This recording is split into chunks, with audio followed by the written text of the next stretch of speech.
இந்த வீடியோவில் நம்ம எதை பற்றி பார்க்க போகிறோம்னா தமிழ்நாடு அரசு பேருந்துகளின் ஓட்டுநர் மற்றும் நடத்துனர் வேலைக்கு எப்படி ஆன்லைன் மூலமாக அப்ளை செய்வது, அதற்கு அப்ளை செய்வதற்கான ப்ரொசீஜர் என்னன்னு சொல்லிட்டு தான் இந்த வீடியோவில் நம்ம டீட்டெயிலாக பார்க்க போகிறோம்.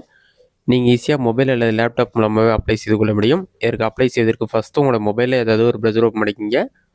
அதில் கூகுள் சர்ச்சில் போயிட்டு டிஎன் அரசு பஸ் டிஎன்ஜிஓவின்னு சொல்லி டைப் பண்ணுங்கள். அந்த மாதிரி நீங்கள் டைப் பண்ணி வைக்க கொடுங்க. அந்த மாதிரி நீங்கள் டைப் பண்ணி வைக்க கொடுத்தீங்கன்னா ஒரு 5 செகண்ட்ஸ் லோட் ஆகும்.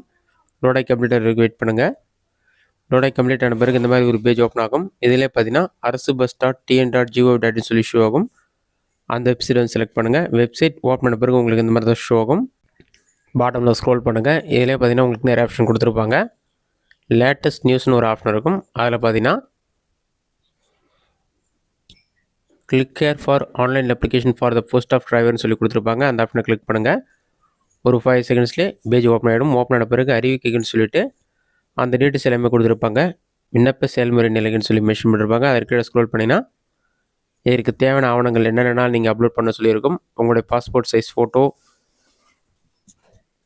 உங்களுடைய சிக்னேச்சர், இது எல்லாமே ஒரு எம்பிக்குள்ள இருக்குன்னு சொல்லியிருப்பாங்க. அதுக்கப்புறம் முகவரி சான்று, அடையாள சான்று, முன்னாள் இராணுவத்தினர் இருந்தால் அதற்கான சான்று, இதெல்லாம் நீங்கள் அப்லோட் பண்ண சொல்லியிருப்பாங்க. அதில் நீங்கள் செக் பண்ணி பார்த்துட்டு பட்டனில் ஸ்க்ரோல் பண்ணுங்கள்.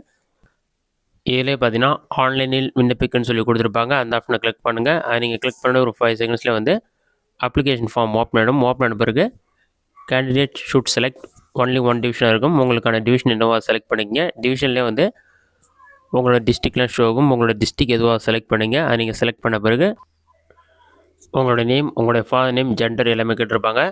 இது எல்லாமே 10th மார்க் ஷீட்டில் இருக்க மாதிரி கரெக்டாக என்டர் பண்ணிங்க. நெக்ஸ்ட் உங்களுடைய மொபைல் நம்பர் கன்ஃபார்ம் பண்ணிவிட்டு ஆல்டர்னேட் மொபைல் நம்பர் என்டர் பண்ணிக்கங்க. ஆல்டர்னேட் மொபைல் நம்பர் கன்ஃபார்ம் பண்ணிவிட்டு உங்களுக்கு வாட்ஸ்அப் இந்த மொபைல் நம்பரில் இருந்தால் அதை டிக் பண்ணிக்கங்க. நெக்ஸ்ட்டு உங்களோட இமெயில் ஐடி என்டர் பண்ணி கன்ஃபார்ம் பண்ணிக்கங்க. அடுத்தது அட்ரஸ் டீட்டெயில்ஸ் கேட்டிருப்பாங்க. Current address, permanent address 2 option இருக்கும். பெர்மனன்ட் அட்ரஸும் கரண்ட் அட்ரஸ் சேமாக இருந்தால் அதை நீங்கள் டிக் பண்ணிக்கங்க. இல்லைனா தனித்தனியாக நீங்கள் அட்ரஸ் டீட்டெயில்ஸ் என்டர் பண்ணணும். First address line 1, address line 2, address line 3 எல்லாமே என்டர் பண்ணி உங்களோட சிட்டி என்னவோ அதை என்டர் பண்ணுங்கள். நெக்ஸ்ட் உங்களோட ஸ்டேட் செலக்ட் பண்ணுங்கள். மோஸ்ட்லி எல்லாம் தமிழ்நாடு தான் இருப்பீங்க. தமிழ்நாடு செலக்ட் பண்ணுங்கள். அதை நீங்கள் செலக்ட் பண்ண பிறகு உங்களோட டிஸ்ட்ரிக் என்னவோ அதை செலக்ட் பண்ணுங்கள். டிஸ்ட்ரிக் செலக்ட் பண்ண பிறகு பின்கோட் நம்பர் என்டர் பண்ணிவிட்டு அடுத்ததாக பிளேஸ் ஆஃப் பர்த் கேட்டிருப்பாங்க. உங்களுடைய பர்த் பிளேஸ் என்டர் பண்ணிவிட்டு அந்த டிஸ்ட்ரிக் என்னவோ அந்த டிஸ்ட்ரிக்கும் செலக்ட் பண்ணிங்க. உங்களோட பர்த் டிஸ்ட்ரிக் செலக்ட் பண்ணிவிட்டு உங்களோட டேட் ஆஃப் பர்த் வந்து எஸ்எஸ்எல்சி மார்க் ஷீட்டில் எப்படி இருக்கோ அதேமாதிரி என்டர் பண்ணிங்க. நெக்ஸ்ட் ரிலிஜன் கேட்டிருப்பாங்க. ஹிந்துவோ முஸ்லீமோ செலக்ட் பண்ணுங்கள். அடுத்ததாக வந்து உங்களுடைய கம்யூனிட்டி பிசிஐ, எம்பிசிஐ, எஸ்சிஐ, எஸ்டிஐ எதுவோ செலக்ட் பண்ணிவிட்டு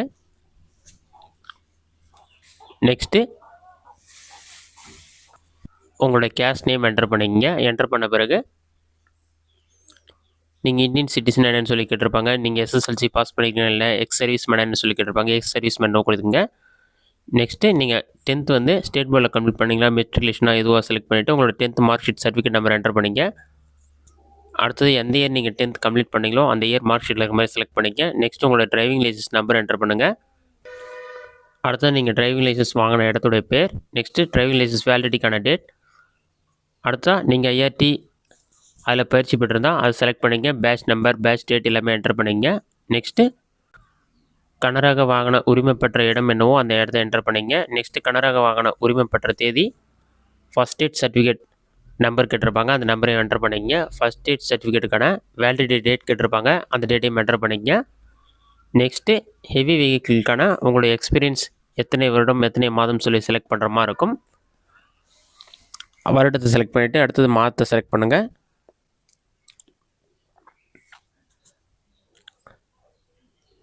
அதெல்லாம் செலக்ட் பண்ண பிறகு நீங்கள் கண்டக்டர் ஜாப்க்கு அப்ளை பண்ணிங்கன்னா கண்டக்டர் லைசன்ஸ்க்கான லைசன்ஸ் நம்பர் என்டர் பண்ண மாதிரி இருக்கும். அடுத்ததாக நடத்துனர் உரிமை பெற்ற இடம், பேட்ச் நம்பர், பேட்ச் டேட் எல்லாமே என்டர் பண்ணிக்கோங்க. கண்டக்டர் லைசன்ஸ் இஷ்யூ பண்ண டேட், அதற்கான வேலிடி டேட் என்னவோ அதையும் என்டர் பண்ணிக்கோங்க. அடுத்தது நீங்கள் எம்ப்ளாய்மெண்ட் ஆஃபீஸில் வந்து பதிவு பண்ணியிருக்கீங்களான்னு சொல்லி கேட்டிருப்பாங்க. பதிவு பண்ணணும் கொடுத்துங்க. பதிவு பண்ணியிருந்தீங்கன்னா எஸ் கொடுத்தீங்கன்னா ஆஃபீஸுடைய ரிஜிஸ்டர் நம்பர் கேட்டிருப்பாங்க. எம்ப்ளாய்மெண்ட் ஆஃபீஸ் நேம் ரெண்டுமே செலக்ட் பண்ணணும். இல்லைனா நோ கொடுத்துங்க. நெக்ஸ்ட் ஃபிசிக்கல் டீட்டெயில்ஸ் கேட்டிருப்பாங்க. உங்களோட ஹைட், வெயிட் ரெண்டுமே என்டர் பண்ணிக்கங்க. ஐடென்டிஃபிகேஷன் மார்க் கேட்டிருப்பாங்க. உங்களுடைய அடையாள குறிகள் வந்து 2 செலக்ட் பண்ணுற மாதிரி இருக்கும். அடுத்ததாக உங்களுக்கு கிளியர் ஐசைட் இருக்கான்னு சொல்லி கேட்டிருப்பாங்க.